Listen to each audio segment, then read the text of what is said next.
अस्सलाम वालेकुम viewers, welcome back to my channel. हमने फर्स्ट लेक्चर में पढ़ा था प्रेजेंट डेफिनेट टेंस के मुस्बत फिक्रात यानी अफर्मेटिव सेंटेंसेस। अफर्मेटिव सेंटेंस कह रहे हैं जिसमें ना तो नहीं का यूज हुआ हो और ना ही कोई सवाल या निशान आपके पास आया, कोई क्वेश्चन पूछा गया हो, यानी हमने सादा फिक्रात किए थे। आज हम उसी प्रेजेंट डेफिनेट टेंस के नेगेटिव सेंटेंसेस सीखेंगे, तो उसका नेगेटिव किस तरह बनता है। ठीक है, तो देन आपको याद होगा कि प्रेजेंट डेफिनेट टेंस की पहचान थी कि उर्दू फिक्रात के आखिर पर ता है, ती है, ते है, ताहू वगैरह आता है, जो कि मैंने आपको पहले भी बताया हुआ था। अब प्रेजेंट डेफिनेट टेंस का चाहे नेगेटिव है, इंटेरोगेटिव है या सिंपल सेंटेंस है, उसकी पहचान भी यही होगी कि उसके लास्ट पे ता है, ती है, ते है, ताहू वगैरह आता होगा। मसलन हमने पीछे एक सेंटेंस किया था समीना कपड़े धोती है, ठीक है ना। अब समीना कपड़े नहीं धोती है, आज उसके लास्ट में भी ती है, क्या समीना कपड़े धोती है, सवाल बन गया ना। तो उसके लास्ट में भी ती है आया। और समीना कपड़े क्यों धोती है, समीना कपड़े कहां धोती है, कैसे धोती है, ये सब क्या होगा क्वेश्चन। तो जिसके अंदर कोई सवाल पैदा हो उसे कहते हैं इंटेरोगेटिव सेंटेंसेस, ठीक है, उर्दू में कहते हैं सवालिया फिक्रा। और जिसके अंदर नहीं आ जाए, किसी काम के मना ना होने का पाया जाए, ठीक है ना, भी ये काम नहीं हो रही, वो ये काम नहीं करता, तो वो नेगेटिव फिक्रात के अंदर आपको आ जाता है, नेगेटिव सेंटेंसेस में आ जाता है। तो पहचान इसकी भी वही, लास्ट में वही आया, ती है, ता है, ते है, ताहू वगैरह। अंडरस्टूड जी। सॉरी व्यूअर्स, मैं ना वीडियो का कुछ पार्ट डिलीट हो गया, जिसकी वजह से मुझे अगेन वीडियो बनाना पड़ रही है। तो हम फार्मूला की बात करते हैं, तो प्रेजेंट डेफिनेट का नेगेटिव बनाते हुए जो फार्मूला यूज़ होता है उसके अंदर सबसे पहले आपका सब्जेक्ट आता है, देन उसके बाद आप डू या डज का इस्तेमाल करते हैं, फिर नॉट, फिर वर्ब की फर्स्ट फॉर्म लगती है। प्रेजेंट डेफिनेट के तीनों फिक्रात में, मनफी, सवालिया या सादा फिक्रात के अंदर आपकी फर्स्ट फॉर्म लगती है, और लास्ट पे एवरेज ऑब्जेक्ट लगाते हैं। अच्छा, अब डू डज की बात करते हैं, तो हम आपको बताते हैं कि डू और डज का इस्तेमाल आपने कैसे करना है, किसके साथ डू लगना है और किसके साथ डज लगना है। जी, तो अगर आप सब्जेक्ट जो है ना व्यूअर्स आपका ही, शी, इट या सिंगुलर है तो डज का इस्तेमाल करते हैं। अदरवाइज़ अगर आपका सब्जेक्ट जो है वो आई, वी, यू, दे या प्लूरल नाउन हो तो फिर आप लोग डू का इस्तेमाल करते हैं।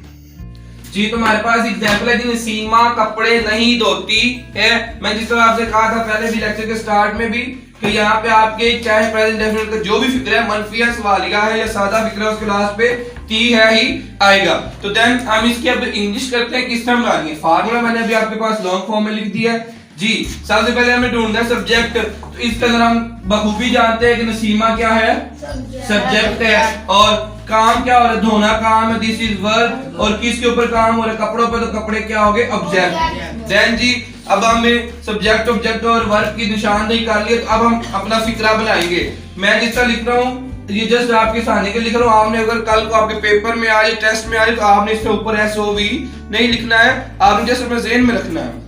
तो सबसे पहले मेरे पास सब्जेक्ट है, तो सब्जेक्ट क्या है, नसीमा, तो नसीमा की इंग्लिश नसीमा ही होगी जी। उसके बाद हमें डू या डज का इंतखाब करना है, तो नसीमा अकेली है, सिंगुलर, जिस तरह मैंने अभी पीछे आपको रोल लिख के दिखाया कि अगर ही, शी या सिंगल पर्सन होगा तो उसके साथ डज लगेगा, और अगर आई, वी, यू, दे या प्लूरल होगा तो उसके साथ डू लगेगा। तो नसीमा सिंगुलर, इसके साथ डज लगेगा, तो अब लिखोगे नसीमा डज, आगे नॉट प्लस वर्ब मेरे पास दो है, तो वाश। अब इसके अंदर एस या ES वाला चक्कर इसके अंदर नहीं है, इसके अंदर हमें ये डू डज का इंतखाब करना होता है। वाश, आगे ऑब्जेक्ट क्या है, क्लोथ, कपड़े, तो Naseema does not wash clothes, या वॉश द क्लोथ्स भी आप कर सकते हो। Naseema does not wash cloth, Naseema कपड़े नहीं धोती है। एक और एग्जांपल हम अपने पास लेते हैं जी, अली नहीं सॉरी, वो सबक याद नहीं करते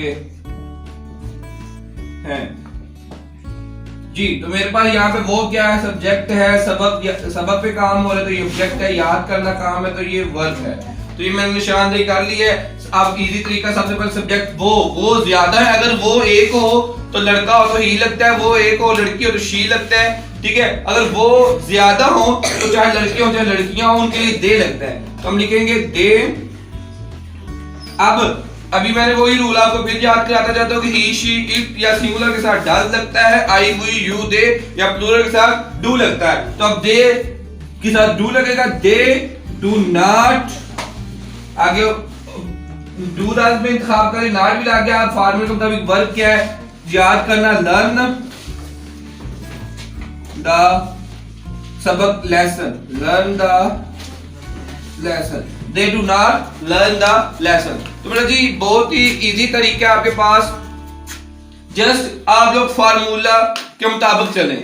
अगर आप लोग फार्मूले के मुताबिक टेंस सीखेंगे तो ज्यादा आपके लिए बेहतरीन तरीका होगा, आप इजीली अपने आप को फाइंड आउट कर लेंगे। ये मेरे हिसाब से तो ये जदीद तरीन तरीका है और मैं इसी तरीके से करवाता हूँ ताकि आप लोगों को इजीली समझ आ जाए। अगर बच्चा भूल भी जाता है उसे पता चल जाता है कि फार्मूले के मुताबिक सबसे पहले उसने क्या लगाना है, फिर क्या लगाना है, तो फिर इजीली अपने रूल्स को याद करके वो ढूंढ लेते हैं। तो ये बड़ा ही इजी तरीका था व्यूअर्स आपके पास। आप लोग इसी फार्मूले को मद्देनजर रखते हुए अपने नेगेटिव जो है ना फिक्रात का, मनफी फिक्रात का इंग्लिश आप बना सकते हैं। और अगर आप जिन व्यूअर्स ने पहला लेक्चर नहीं लिया, इनके सादा फिक्रात की इंग्लिश नहीं उन्होंने बनाना सीखी, वो मेरे डिस्क्रिप्शन में लिंक दे दिया गया आपको पहले लेक्चर का, आप वहां से जाके मेरा वो लिंक ले सकते हैं। इनके इंटेरोगेटिव इंशाल्लाह हम नेक्स्ट लेक्चर में सीखेंगे। अभी के लिए आपसे खुदा हाफिज। अगर वीडियो पसंद आई है तो चैनल को सब्सक्राइब कर दे और बेल आइकन को दबाना मत भूले। अल्लाह हाफिज।